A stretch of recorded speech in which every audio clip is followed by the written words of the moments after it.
Fala, torcedor vascaíno, hoje é dia de Vascão em campo, hoje é dia de Ceará contra o Vasco, jogo que acontece às 21h30, 9h30 da noite na Arena Castelão. E nesse vídeo vocês vão ver a provável escalação do Vasco para a partida de logo mais. E o Fábio Carille poupou 3 jogadores que são titulares no time do Vasco. Você vai saber nesse vídeo. Então é claro, se você não me conhece, o meu nome é João, você está no canal Sentimento Vascaíno e nesse vídeo vocês vão ver todas as últimas notícias e novidades sobre o Vasco da Gama. Eu pedi para você clicar no botão do like e se inscrever no canal, que é muito importante, beleza? Vamos tentar bater pelo menos aí 30 likes nesse vídeo. Tamo junto?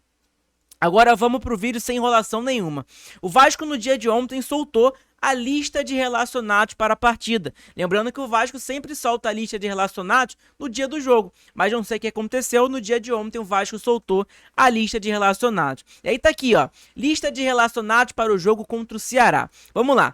Adson, Alex Teixeira, Daniel Fusato, Garré, Hugo Moura, Jair, Jean David, João Vitor, Léo Jardim, Lloyd Augusto, Lucas Freitas, Lucas Piton, Luiz Gustavo, Matheus Carvalho, Nuno Moreira, Pablo, Paulinho, Paulo Henrique, Paulo Ricardo, Paê, Ryan, Souza, Verrete e Vitor Luiz. Essa é a lista de relacionados dos jogadores do Vasco que viajaram para Fortaleza. E olha aqui, você sentiu falta de 3 jogadores nessa escalação, né, nessa lista de relacionados.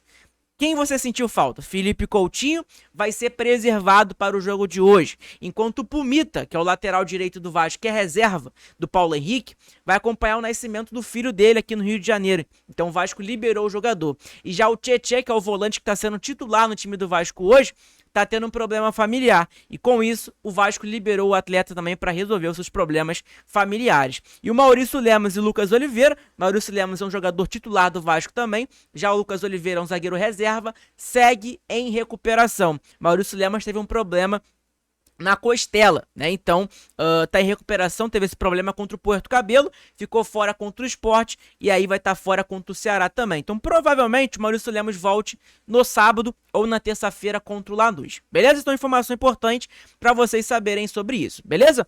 Então a provável escalação do Vasco, pessoal, para a partida de logo mais é essa aqui, tá? Que tá na tela para vocês.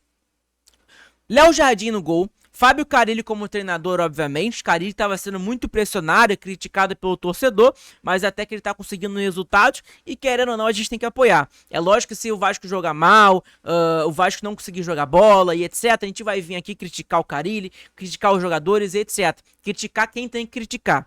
E, logicamente, a gente vai vir aqui caso o Vasco ganhe, domine o jogo e etc. A gente vai vir aqui elogiar também quem tem que elogiar. Então vamos lá. A escalação do Vasco para a partida de logo mais, às 21h30, vai ser Léo Jardim no gol, lateral direito Paulo Henrique, a dupla de zaga Lucas Freitas e João Vitor, lateral esquerdo Lucas Piton, a dupla de volante é Hugo Moura e Paulinho, só que o Paulinho tá como incógnita ali, né? Pode ser o Paulinho ou o Jair. Eu quero pedir até a opinião de vocês aqui nos comentários. Quem vocês colocariam no lugar ali do Tietê? Paulinho ou Jair? Deixa aqui nos comentários a sua opinião. Na ponta direita, Benjamin Garré. Meia central, Dimitri Paê. E esse ponto aqui é muito interessante porque, né, muita gente hoje ele fala que o Garré parece um jogador que joga mais pelo meio, que cai pelo meio de campo. E realmente parece. Né, os jogos que eu vi do Garré dentro de campo com a camisa do Vasco, eu vi que é um jogador que realmente gosta de cair para o meio de campo. Né? E com o Coutinho como titular, sempre o substituto do Coutinho era o Paê. Dessa vez o Coutinho tá fora e o Paê vai começar como titular. E a gente sabe, pela idade do Paê e tudo mais, o Paê não aguenta jogar os 90 minutos. Então, cara, pode ser uma ideia ali, né? Talvez no segundo tempo, ou seja o que for, colocar o Garré pro meio campo e tirar o Paê. Né? Normalmente ele vai ser substituído no segundo tempo e tudo mais, até porque o Paê não aguenta jogar 90 minutos 100%. Então, eu achei curioso esse ponto aí, talvez pode acontecer no jogo de logo mais. Então vamos lá, Garré na ponta direita, o time titular do Vasco que vai entrar dentro de campo, Paê como meia central ali no lugar do Coutinho, ponta esquerda, Nuno Moreira, o português que, cara, das contratações do Vasco, para mim o português ainda é a contratação que mais tá jogando bem, que mais tá se destacando, né, comparado ao Garré e ao Lloyd. E o centroavante ali nem se fala, né? É o Pablo Verrete. Por mais que esses jogadores vão ser poupados, Tietê, Maurício Lemos e Coutinho, o principal jogador do Vasco, na minha opinião, é o Verrete. Você vai falar assim, ah, João, mas quem manda a bola pro Verrete? É o Coutinho, é outros jogadores, etc. Mas, cara, Pro Coutinho tem um substituto, entra o Dimitri Payet. Já pro Verratti a gente não vê um substituto à altura. O Verratti é um jogador, cara, que é surreal. Em 17 jogos de 2025, o Verratti tem 13 gols com a camisa do Vasco. É um jogador que, cara, esse ano aí tende a ser artilheiro de alguma competição. Seja a Copa do Brasil, seja a Sul-Americana, seja Brasileirão, seja o que for. E olha aqui. A escalação do Ceará, que é um time muito perigoso, inclusive, né? A gente vê que é um time que subiu da Série B, né? Do ano passado pra cá, pra 2025, subiu da Série B, tem pouco investimento comparado ao Vasco, né? Mas mesmo assim, é um adversário forte dentro da casa deles. Ainda mais, provavelmente, o Castelão vai estar lotado. Porque, querendo ou não, se for pegar o histórico do Ceará, o Ceará, ele empatou com o Bragantino, ele perdeu para o Juventude no último jogo e ganhou do Grêmio no Castelão. Então, querendo ou não, deve ter ali uns 30 mil pessoas, no mínimo ali no Castelão, nessa noite de terça-feira de Campeonato Brasileiro. E é um time muito perigoso, né? Não tem nenhum bobo no Campeonato Brasileiro. A gente viu aí o próprio Bahia. Muita gente fala que o Bahia vai brigar pro pré-Libertadores, pro Libertadores, por título talvez. Empatou com o Mirassol, que é um dos cotados pela galera para ser rebaixado. Então, querendo ou não, cara, no Campeonato Brasileiro não tem bobo nenhum. Beleza? Então vamos aqui. Bruno Ferreira é o goleiro do Ceará. O treinador é o Léo Condé. O lateral direito, Fabiano Souza, perdão. A dupla de zaga, William Machado e Marlon. Ponta esquerda, na verdade, lateral esquerdo, perdão. Tô errando aqui agora. Matheus Bahia. Dupla de volante, Fernando Sobral e Dieguinho. O meia central, Matheus Araújo. Ponta direita, Galeano. Agora ponta esquerda, né, que eu tinha confundido, Ailon. E o centroavante é o Pedro Raul, né? E o Pedro Raul, por incrível que pareça, cara, tá fazendo seus gols no Ceará. Tá dando trabalho, tá fazendo seus gols de pênalti, de cabeça, de tudo como ter jeito. Ele tá fazendo um gol ali no Ceará, né? Com todo respeito ao Ceará, mas, cara, o Pedro Raul é um jogador ali que ele consegue realmente se destacar em time pequeno, né? Por exemplo, ele foi pro Vasco, não conseguiu jogar nada. Foi pro Corinthians, a mesma coisa, não jogou nada, né? No Goiás ele foi onde ele se destacou. E agora no Ceará tá conseguindo fazer seus gols também. Espero que não aconteça a lei do ex, né? Porque a lei do ex no futebol é uma lei ali que pode acontecer, né? Então, é importante. E esse jogo do Vasco com o Ceará é um jogo tão importante, gente. Por que eu falo que ele é tão importante? Porque, cara, se você for pegar a classificação, né? Olha aqui, vou colocar aqui na tela pra vocês. Pronto. Você vê ali que o Vasco tá em quarto colocado. É lógico que tá muito longe de acabar o campeonato e etc. Mas a gente tá com 6 pontos ali. 3 vitórias dentro de casa e uma derrota com o time totalmente reserva contra o Corinthians, né?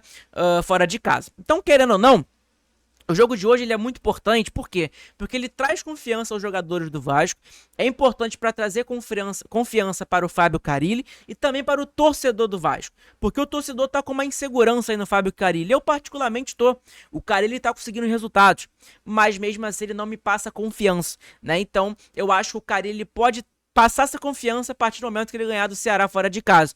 E a gente tem que aproveitar, tá, gente? Com todo respeito mais uma vez ao Ceará, mas é um time pequeno comparado ao Vasco. É um elenco muito inferior ao do Vasco da Gama. E o Vasco tem a obrigação de ganhar do Ceará. Por mais que, João, a gente vai ter 3 desfalques. Vai ter 3 desfalques. Mas, de qualquer maneira, o time do Vasco continua sendo melhor do que o do Ceará, na minha opinião. Entendeu? E aí, cara, é um jogo muito importante. Até porque o próximo jogo do Vasco é um jogo dentro de casa, obviamente, no Maracanã. Mas é contra o time da Gávea. É contra o Flamengo, que a gente sabe que é o bagulho ali, é mais complicado. O time dos caras é melhor. Os caras estão há 3 anos ganhando da gente. Enfim, né? Então, é muito complicado, mas, cara, espero que o Vasco consiga vencer o jogo de hoje, porque vai trazer confiança tanto para sábado, tanto pro torcedor, até porque o torcedor tá com o pé atrás em relação ao time do Vasco, ao treinador Fábio Carille, e o Vasco ganhando mais um jogo aí contra o Ceará, né, ganhando aí fora de casa, seria muito importante para a presença do torcedor no sábado contra o Flamengo, na terça-feira contra o Lanús. Essa semana aí, cara, vai ser uma semana muito decisiva pro Vasco. A partir de sábado pra frente vai ser uma semana ali que vai ser importante. Contra o Lanús na terça-feira vai ser um jogo ali muito difícil, na minha opinião. Para mim é um jogo mais difícil do nosso grupo da Sul-Americana, e contra o Flamengo no sábado é um jogo muito difícil também contra o nosso maior rival, que a gente não ganha tem tempo, né? Então, espero que o Vasco consiga, inclusive, vencer esse jogo ali contra o Flamengo. Enfim, gente, então é essa, né, as informações aí, então é essa classificação do Campeonato Brasileiro até o momento, é lógico que tá muito no início, mas mesmo assim, né, é importante a gente mencionar sobre isso. E aí tá aqui, né, Escalação do Vasco. Veja quem deve substituir Coutinho e Tietê contra o Ceará. Meias serão desfalques na partida desta terça-feira na Arena Castelão. Com 5 desfalques, Carille fará mudanças no time titular do Vasco para a partida contra o Ceará, nesta terça-feira, às 21h30 na Arena Castelão. Entre as baixas estão titulares Coutinho, Tietê e Maurício Lemos. Coutinho foi preservado da partida contra o Ceará por opção da comissão técnica do Vasco, alinhada ao departamento de saúde e performance do clube. O meia treinou normalmente nesta segunda-feira, mas será poupado por controle de carga. Payet desponta como favorito para a vaga do camisa 11. Eu sei que muita gente vai comentar assim: ah, João, por que o Carille tá poupando o Coutinho, etc. Tiveram 20 dias para treinar. Eu te entendo, tá? Essa dúvida, mas eu vou te responder aqui agora. O negócio é o seguinte, né? Você poupando ali o Coutinho, você tem um Payet para entrar. O Payet é um jogador que tem muita qualidade, pode agregar muito no time do Vasco. Você poupando ali o Tietê, você tem um Paulinho e tem um Jair, que pode entrar também e que podem trazer qualidade também. Maurício Lemos tá tendo problema ali, não tem como colocar o cara para jogar. Então, você poupou jogadores ali que tem substitutos à altura, na minha opinião, entendeu? E mesmo assim, com esses desfalques do Vasco, o Vasco consegue ganhar do Ceará. Porque o Vasco tem mais elenco do que o Ceará, na minha opinião, entendeu? É lógico que eles têm o apoio da torcida deles, etc. Mas da mesma maneira, pra mim, o Vasco é favorito nesse jogo contra o Ceará, beleza? Então, informação importante pra gente saber. E aí é por isso, né? E aí você fala assim: ah, João, por que Coutinho foi poupado? Cara, porque sábado tem um jogo muito importante contra o Flamengo. Eu prefiro que o Coutinho jogue no sábado do que hoje. E na terça-feira tem um jogo muito importante contra o Lanús pela Sul-Americana. Então, querendo ou não, eles foram poupados muito por conta disso, beleza? E aí tá aqui também, né? Tietê teve um problema familiar e foi liberado da partida. O meia enfrentou o Sport com este problema, mas quis atuar mesmo assim em São Januário. Paulinho e Jair são as opções entre os volantes. Lemos, que se recupera de uma fratura na costela, dará lugar a Lucas Freitas mais uma vez. Então ali tá a provável escalação do Vasco, que foi a mesma escalação que eu coloquei para vocês lá aqui no Joga 10, né? Então, importante a gente mencionar sobre essa situação aí da provável escalação do Vasco e tudo mais. Tamo junto? Então, lembrando, os desfalques da partida do Vasco de hoje é Puma, que não é titular, Coutinho, Maurício Lemos e Tietê são ali os jogadores que vão ser poupados para a partida de hoje. Também tem o Lucas Oliveira, que é o zagueiro reserva. Beleza? Então, gente, obrigado pela moral de todos. Tamo junto. Espero que vocês tenham gostado desse vídeo. Deixa seu like, se inscreve no canal, que é muito importante. Vocês estão ajudando cada vez mais a gente crescer no canal. Então, cara, além de você assistir o vídeo, compartilha. Compartilha no grupo do WhatsApp, no grupo da família, no grupo de não sei quem. Ajuda o nosso canal aí a crescer cada vez mais. Deixa seu like. Se tiver uma conta secundária aí, deixa seu like, pô. Ajuda pra caramba o nosso canal. Tamo junto? Então é isso, pessoal. Abraço a todos. Fiquem todos com Deus. Que Deus abençoe todos vocês e que o Vascão vença hoje. Hoje meu placar é 2-1 Vasco. Gol do Verratti e do Nuno Moreira. Tamo junto, gente. Abraço. Coloca o placar de vocês nos comentários também.